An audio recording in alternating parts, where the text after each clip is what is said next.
एक बार जोर से भारत माता का जयकारा लगाएंगे। भारत माता की इनकलाब इनकलाब, वंदे वंदे। दिल्ली के कोने कोने से आए हुए मेरे सभी भाइयों बहनों, माताओं, बुजुर्गों, आप सबको मेरा नमस्कार, सबको मेरा प्रणाम। पूरे दिल्ली से आज इतनी बड़ी संख्या में यहां पे जंतर मंतर पे विरोध प्रदर्शन करने के लिए आप लोग इकट्ठे हुए हैं। लोगों में गुस्सा है, लोग दुखी हैं। किस बात से दुखी हैं? केंद्र की भाजपा सरकार ने संसद में अभी 3 दिन पहले एक कानून लेके आए हैं। उस कानून में लिखा है, एक बात तो लिखी है कि अब से दिल्ली सरकार का मतलब होगा एलजी। उस कानून में लिखा है कि अब से दिल्ली सरकार का मतलब होगा एलजी। तो भाई साहब, फिर हमारा क्या मतलब होगा? फिर जनता का क्या मतलब होगा? फिर आपका क्या मतलब होगा? फिर देश की जनता का क्या मतलब होगा? अगर दिल्ली सरकार का मतलब एलजी होगा तो दिल्ली की जनता कहां जाएगी? दिल्ली की जनता की चलेगी नहीं चलेगी? मुख्यमंत्री कहां जाएगा? फिर चुनाव क्यों कराए थे? फिर चुनाव क्यों कराए थे? जनता लाइन में क्यों लगी थी? जनता ने वोट क्यों दिया था? जनता के वोट का कोई मतलब नहीं बचा। जनता के चुनाव का कोई मतलब नहीं बचा। जनता की सरकार का कोई मतलब नहीं बचा। जनता ने 70 में से 62 सीट दी, उसका कोई मतलब नहीं बचा। अगर दिल्ली सरकार का मतलब एलजी होगा तो फिर तो जनता के साथ तो धोखा हो गया भाई साहब, ये तो गलत हो गया। दूसरा, इस कानून में लिखा है कि अब सारी फाइलें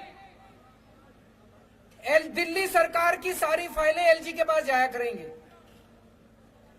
भाई साहब, जब हमारी सरकार बनी थी सारी फाइलें एलजी के पास जाया करती थी। 2018 में सुप्रीम कोर्ट ने आदेश दिया कि भाई दिल्ली में चुनी हुई सरकार है, चुनी हुई सरकार के पास पावर होनी चाहिए, देश जनतंत्र है। सुप्रीम कोर्ट ने बोला कि भारत जनतंत्र है, जनतंत्र में जनता मालिक होती है, जनता का शासन होता है, जनता जिस सरकार को चुनती है सारी शक्तियां उसके पास होनी चाहिए, सुप्रीम कोर्ट ने बोला। सुप्रीम कोर्ट ने कहा कि कोई भी फाइल एलजी के पास अब नहीं जाया करेगी। ये मैं नहीं कह रहा भाई साहब, ऑर्डर में लिखा हुआ है, सुप्रीम कोर्ट में लिखा है, ऑर्डर में लिखा है कोई फाइल एलजी के पास नहीं जाया करेगी। अब इन्होंने कानून में लिख दिया सारी फाइलें एलजी के पास जाया करेगी। तो भाई साहब, ये जनता को नहीं मानते, ये सुप्रीम कोर्ट को नहीं मानते, ये जनतंत्र को नहीं मानते, ये संविधान को नहीं मानते। ये तो गलत बात है। गलत बात है नहीं है? ये तो धोखा हो गया अपने साथ। 2015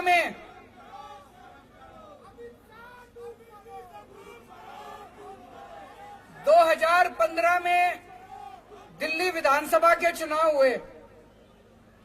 जनता ने आम आदमी पार्टी को 70 में से 67 सीट दी। फिर 2020 में चुनाव हुए, जनता ने 70 में से 62 सीट दी। फिर अभी उपचुनाव हुए एमसीडी के, जनता ने एमसीडी के उपचुनाव में बीजेपी को 0 सीट दी।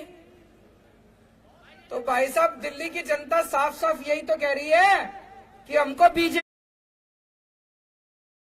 बीजेपी नहीं चाहिए, हमको आम आदमी पार्टी चाहिए। कह रही है नहीं कह रही है कि हमको बीजेपी नहीं चाहिए, हमको आम आदमी पार्टी चाहिए। लेकिन भाई साहब ये चोरी छिपे, ये बदमाशी करके दिल्ली के ऊपर राज करना चाहते हैं।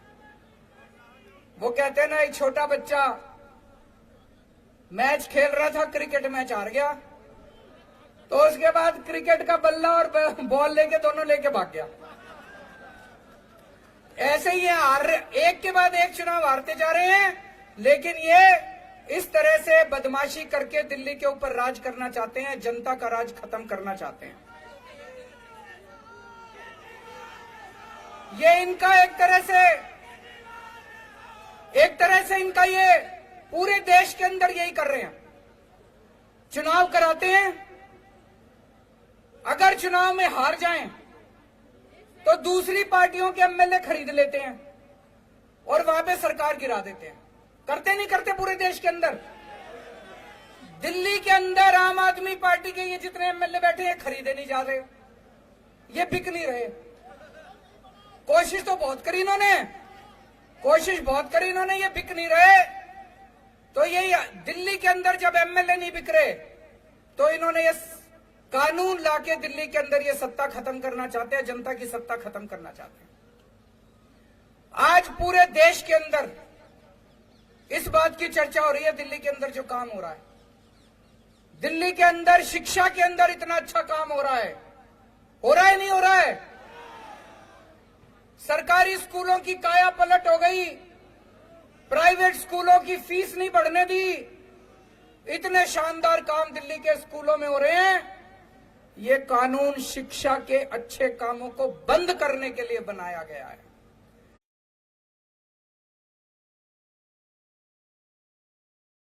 वो नहीं चाहते कि दिल्ली के अंदर अच्छा काम करती रहे आम आदमी पार्टी, क्योंकि दिल्ली के अंदर अच्छा काम हो रहा है तो इनको सूरत के अंदर इनको तकलीफ हो रही है, कर्नाटक के अंदर इनको तकलीफ हो रही है। देश के अंदर जहां जहां भी पंचायतों के और नगर निगम के चुनाव हो रहे हैं, आम आदमी पार्टी की धीरे धीरे सीटें आनी चालू हो गई हैं। अब उत्तर प्रदेश के अंदर लोग कह रहे हैं कि हमें भी फ्री बिजली चाहिए, गुजरात के अंदर लोग कह रहे हैं हमें भी फ्री बिजली चाहिए। अब हिमाचल प्रदेश के अंदर, पंजाब के अंदर, हरियाणा के अंदर हर जगह लोग कह रहे हैं हमें भी फ्री बिजली चाहिए। मैं इनसे कहना चाहता हूं कि दिल्ली के अंदर अच्छा काम हो रहा है, इस अच्छे काम को नहीं रोकना चाहिए, गलत बात है। तुम भी अच्छा काम करके दिखाओ, कंपटीशन तो अच्छे काम का होना चाहिए।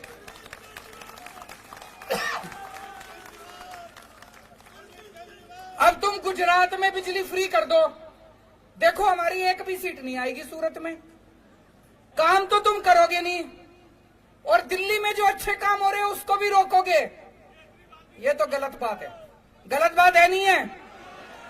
अगर तुमने वोट चाहिए, तुमको वोट चाहिए, तुम भी अच्छे काम करो। जैसे दिल्ली में आम आदमी पार्टी अच्छे काम कर रही है, तुम भी दूसरी जगह अच्छे काम करो, तुमको भी वोट देंगे लोग। तुम तो करोगे गुंडागर्दी, और दिल्ली में जो अच्छे काम हो रहे हैं वो भी रोकोगे। मैं आपसे पूछना चाहता हूं, असली देशभक्ति क्या होती है? असली देशभक्ति है कि अगर देश के किसी भी कोने में कोई अच्छा काम कर रहा हो, चाहे कोई कर रहा हो, चाहे पक्ष कर रहा हो, विपक्ष कर रहा हो, कोई अच्छा काम कर रहा हो, अगर मैं सच्चा देशभक्त हूं तो मैं उसका साथ दूंगा नहीं दूंगा? और अगर मैं गद्दार हूं तो उसका काम रोकूंगा मैं। अगर मैं भारत का दुश्मन हूं तो उसका काम रोकूंगा मैं, अच्छे काम को रोकूंगा मैं। ये दिल्ली के अंदर जो अच्छे काम को रोकना चाह रहे हैं ये ठीक नहीं कर रहे, ये देश के साथ सही नहीं कर रहे, देश के साथ, भारत के साथ सही नहीं कर रहे। तो मैं आज दिल्ली की जनता की तरफ से, भारत की जनता की तरफ से केंद्र सरकार को अपील करना चाहता हूं कि आज इतने लोग यहां इकट्ठे हुए हैं, ये तो फिर भी थोड़े ही आए हैं। इससे ये मत आकिए दिल्ली के एक एक आदमी के दिल में। मैं देख रहा था 3-4 दिन से ये टीवी चैनल वाले सारे सर्वे चला रहे हैं, 90% लोग दिल्ली के कह रहे हैं गलत कर रही है केंद्र सरकार। सर्वे में भी आ रहा है। मैंने देखा कुछ पत्रकार सड़क के ऊपर अपना कैमरा लेके घूम रहे थे, सबसे पूछ रहे थे हाँ भाई दिल्ली सरकार किसको चलानी चाहिए, केजरीवाल को चलानी चाहिए कि केंद्र सरकार को? 90% लोग कह रहे थे कि केजरीवाल को चलानी चाहिए, हमने उसको चुना। तो मैं केंद्र सरकार को अपील करना चाहता हूं कि अभी भी इस कानून को वापस ले लो। अभी ये कानून वापस नहीं हुआ, इस कानून को वापस ले लो। जनता की ताकत को मत छीनो, जनता के साथ धोखा मत करो। 1947 में आजाद हुआ था देश, 75 साल हो गए। आज देश अपनी आजादी के 75 साल मना रहा है। इस 75 साल में तुम यही करोगे? इस 75 साल में यही तोहफा दोगे देश को? भगत सिंह फांसी पे क्यों चढ़ा थे? चंद्रशेखर आजाद, भगत सिंह, राजगुरु, अशफाक उल्ला खान, सुभाष चंद्र बोस, बाबा साहब अंबेडकर, उन लोगों ने क्यों कुर्बानी दी थी? उन लोगों ने कुर्बानी दी थी, अंग्रेज जाएंगे, भारत में जनतंत्र होगा, जनता सरकार चुनेगी, वो सरकार जनता के लिए काम करेगी। उन्होंने ये थोड़ी सोचा था आजादी के 75 साल के बाद एक ऐसी सरकार आएगी कि जनता के सारे अधिकार छीन लेगी। तो मैं केंद्र सरकार से अपील करना चाहता हूं कि आजादी के 75 साल के अंदर इस किस्म के काली हरकत मत करो, इस किस्म की गंदी हरकत मत करो, देश के साथ इस किस्म का धोखा मत करो। और मैं दिल्ली की जनता को भरोसा देना चाहता हूं, चिंता मत करना। ये जो मर्जी हमारी शक्तियां छीन ले, ये जो मर्जी कर ले। आपको याद है जब सुप्रीम कोर्ट का आदेश नहीं आया था, सारी फाइलें एलजी के पास जाया करती थी। हम आपके लिए सीसीटीवी कैमरे लगाना चाहते थे पूरी दिल्ली में। एलजी साहब ने 1 साल तक फाइल रोके रखी सीसीटीवी की। 1 साल तक सीसीटीवी की फाइल रोके रखी। फिर मैं, मनीष सिसोदिया जी, गोपाल राय जी और सतिंदर जैन, हमने एलजी साहब के घर के अंदर जाके धरना कर दिया और आपकी फाइल पास करा के लाए थे। तो दोस्तों, अपने सामने अब 2 काम है, दिल्ली की जनता के सामने 2 काम है। एक, हम ये संघर्ष करते रहेंगे कि जिसके लिए हमारे आजादी के दीवाने लड़े थे, उन्होंने कुर्बानियां दी थी कि सत्ता जनता के हाथ में होनी चाहिए, ये सत्ता वापस जनता के हाथ में लेके रहेंगे। और दूसरा, कोई भी काम नहीं रुकने देंगे। जितने दिल्ली के विकास के काम हैं, सारे विकास के काम होंगे। इसके लिए चाहे मेरे को इनको पैर पकड़ने पड़े और चाहे इनको हाथ पकड़ के थोड़ा सा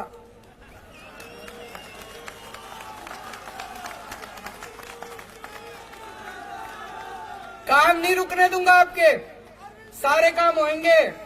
दिल्ली की जनता के लिए कुछ भी करेंगे, चाहे पैर पकड़ने पड़े, गिड़गिड़ाना पड़े, चाहे कुछ भी करना पड़े, सब करेंगे। आपके काम नहीं रुकने देंगे। लेकिन जो इन्होंने जनता की ताकत छीनी है, वो वाली ताकत भी वापस लेके रहेंगे। भारत माता की।